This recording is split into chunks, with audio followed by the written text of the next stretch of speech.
Hey everyone, and welcome to this explainer. Today, we're diving right into a genuinely fascinating shift in how we think about business. Seriously, if you've ever felt like marketing leans way too heavily into high-pressure sales tactics, or, treats people like mere data points on a spreadsheet, you're going to absolutely love this. We're unpacking a deeply human-centric approach today, where the whole foundation of business is built on purposeful connection. Okay, let's dive into this. To kind of ground our theory today, I want to share this beautiful narrative from our source material featuring two characters, Mira and Arav.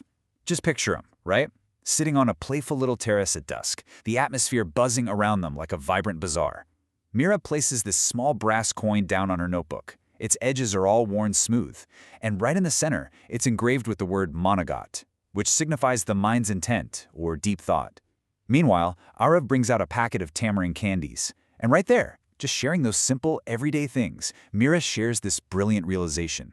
She says, marketing is not just persuasion, it's participation. It's the way we invite people into a story. It's such a great thought, right? It instantly sets this philosophical tone, pulling us way back from cold transactions and right into meaningful human interaction. So, that brings us to Section 1, redefining marketing. We're officially shifting our core understanding away from that traditional, purely transactional push. You see, the old, kind of abrasive model of sales views the market as this target that just needs to be conquered. That's marketing as persuasion. But Arav and Mira, they offer a beautifully simple alternative. Marketing as participation. It's fundamentally a conversation. And hey, what's the golden rule of any good conversation? You gotta listen. True marketing, as they define it, intentionally listens long before it ever opens its mouth to speak. It exists to literally serve the market, not just extract value from it. Which leads us perfectly into Section 2, the evolution of marketing. Because to truly appreciate this mindset shift, we really need to trace our journey from being totally product-obsessed to becoming societal stewards. Let's move to and see how this builds across 4 distinct eras of marketing. Early models, they lived entirely in Era 1, the product era. The philosophy was super simple. Just build it well, and they will come. Eventually, though, competition grew, which ushered in Era 2, sales. The new mandate was basically push it hard, sell aggressively. But, well, businesses figured out pretty quickly that wasn't enough. That brings us to Era 3, the market orientation, where the focus finally shifted to actually meeting customer needs. But we aren't stopping there. We are currently entering Era 4, the societal orientation, where the ultimate goal is balancing profit with a much deeper, broader purpose. To make this super concrete, let's think about a local bakery for a second.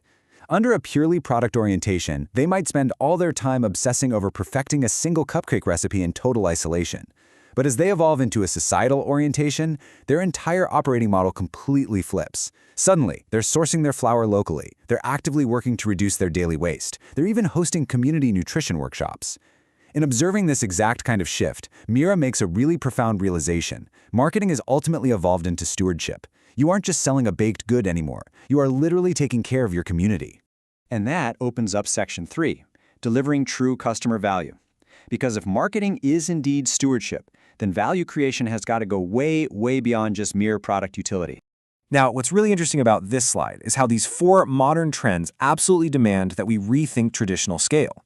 We hear all these buzzwords, right? Digital personalization, influencer ecosystems, sustainability narratives, experiential design. The reflex for a lot of companies is to use these tools to just shout louder and reach more people. But honestly, that's missing the point entirely. These aren't just megaphones for mass distribution. They're actually tools for deep, resonant connection. Our source shares a genuinely perfect anecdote for this. Imagine a publishing house launching a new book.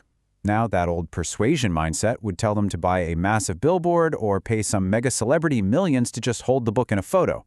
Instead, this particular publishing house tapped into an ecosystem of micro-influencers, local teachers, town librarians, regional poets. They use these deeply trusted, everyday community figures to share their books. The takeaway here? Trends shouldn't just be about achieving massive reach or trying to go viral. As Mira so brilliantly puts it, the defining trend of modern marketing isn't scale, it's soul. And this brings us to a really beautiful distinction. Customer value as utility is simply the functional delivery of the product. Does it work? Great. But customer value as care? That encompasses experience, emotion, and ethics. Let's jump back to our bakery. They didn't just sell bread. They started offering free tea to their elderly customers. They actually took the time to remember birthdays, and get this, they handwrote thank you notes. Think about the lasting impact of that for a second. As Mira notes in the source text, the cupcakes were good, but the care was better. All right, moving into Section 4, the STP model reimagined. How exactly does this very human mindset of empathy and care change the hard, technical frameworks of business? I mean, we all know the standard definitions of segmentation, targeting, and positioning, right? Traditionally, they're taught as these very rigid corporate tactics. You divide the market, you select a segment, you decide on brand perception. But RF and Mira, they see them entirely differently. Not as cold strategy, but as literal acts of thoughtful human design. Let's look at segmentation first. Usually, it's all about dividing a market into distinct groups based on rigid demographics, age bracket, income level, that sort of thing. But what if we completely reframe that? Let's revisit our publishing house. They didn't segment their readers by just saying, okay, we are targeting 18 to 25-year-old females. No. Instead, they segmented by emotional themes. They organized their readers by who was actively seeking comfort, who was driven by curiosity, and who really needed courage. They completely bypassed those cold data points and chose instead to honor deep human desires. Next up is targeting, which is selecting which of those segments you're actually going to serve. Back to our bakery. They chose to focus specifically on working parents. But here's the kicker. They didn't just target them with flashy ads. They genuinely supported them.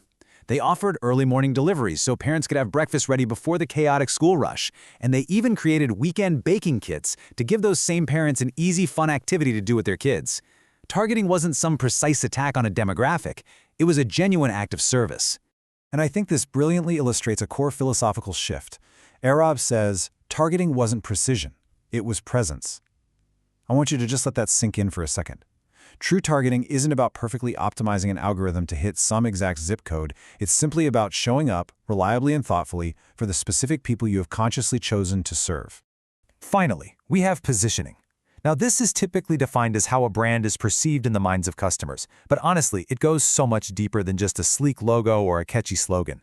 That publishing house we discussed, they position themselves not just as a seller of books, but as a literal sanctuary for unheard voices. And they lived that promise. Every single book they acquired, every cover they designed, every community event they hosted, it all echoed that exact promise. Positioning, as Mira realizes, isn't really about branding. It's about creating a true sense of belonging. Which brings us to our final section, Section 5, Message versus Memory. Let's bring our narrative all the way back to that quiet terrace at dusk, where the tamarind candies are nearly gone, and Mira and Arav distill all of this into one final philosophy. So, the crucial point is this ultimate contrast. The old world views marketing purely as strategy, calculated precision, and loud messaging. But the world of purposeful connection, it views marketing as sensitivity. It's all about being present. In their final whispers on the terrace, Mira and Arav conclude with this. Marketing is not just message, it is memory. And segmentation is not just strategy, it is sensitivity. I want to leave you today with the exact reflection Mira and Arav wrote down as the sun finally set. I'd love for you to apply this soulful framework to your own work. Ask yourself, who do I serve? How do I truly listen to their rhythms? What real value do I offer? And ultimately, what does my market say about my meaning?